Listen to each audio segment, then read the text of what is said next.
आज हम एक ऐसे नाम की कहानी में उतर रहे हैं जो भारत में अपराध और आतंक का खैर एक तरह से दूसरा नाम ही बन गया है। दाऊद इब्राहिम। तो चलिए सीधे मुद्दे पर आते हैं। दाऊद इब्राहिम को ऑफिशियली भारत का सबसे वांछित अपराधी माना जाता है और ये कोई छोटा मोटा लेबल नहीं है, बल्कि देश के सुप्रीम कोर्ट ने ये पहचान दी है।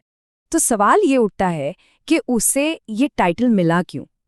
इसकी शुरुआत होती है उस एक घटना से जिसने उसे हमेशा के लिए कह सकते हैं कुख्यात कर दिया।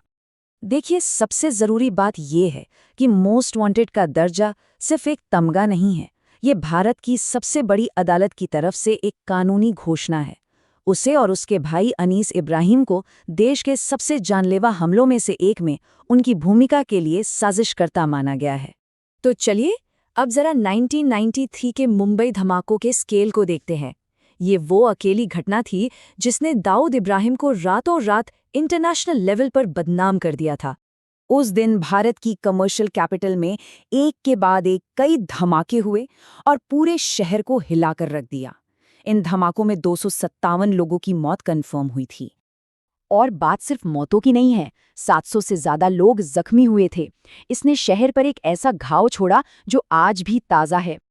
अब इन धमाकों के पीछे का मकसद समझने के लिए इस टाइमलाइन को देखना बहुत जरूरी है। सरकार ने कोर्ट में दलील दी थी कि ये धमाके 1992 में बाबरी मस्जिद विध्वंस के बाद हुए दंगों का बदला लेने के लिए किए गए थे।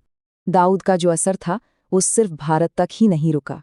वो इन धमाकों से पहले ही देश छोड़कर भाग चुका था और उसने बाहर बैठकर एक ग्लोबल नेटवर्क बनाना शुरू कर दिया था। भारत सरकार सालों से ये आरोप लगाती आई है कि उसे पाकिस्तान में पनाह मिली हुई है। हालांकि पाकिस्तान इस बात से हमेशा लगातार इनकार करता रहा है। और ऐसा सिर्फ भारत ही नहीं मानता, यूनाइटेड स्टेट्स ने भी उसकी हैसियत को पहचाना और 2003 में उसे ग्लोबल टेररिज्म सपोर्टर्स की लिस्ट में डाल दिया। कहा गया कि एक पुलिस कांस्टेबल का बेटा दाऊद इब्राहिम पिछले 2 दशकों में भारतीय अंडरवर्ल्ड के सबसे बड़े अपराधियों में से एक बन गया है।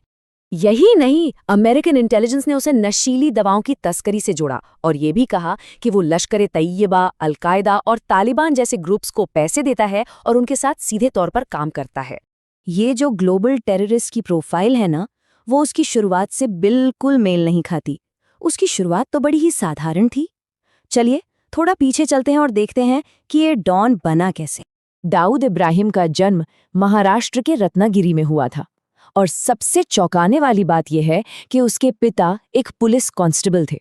सोचिए, एक पुलिस वाले का बेटा जुर्म की दुनिया का इतना बड़ा नाम बन गया।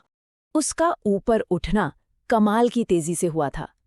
एक स्कूल ड्रॉप आउट जो एक छोटे मोटे गैंग के लिए काम करता था, उसने देखते ही देखते एक बहुत बड़ा क्रिमिनल एम्पायर खड़ा कर लिया।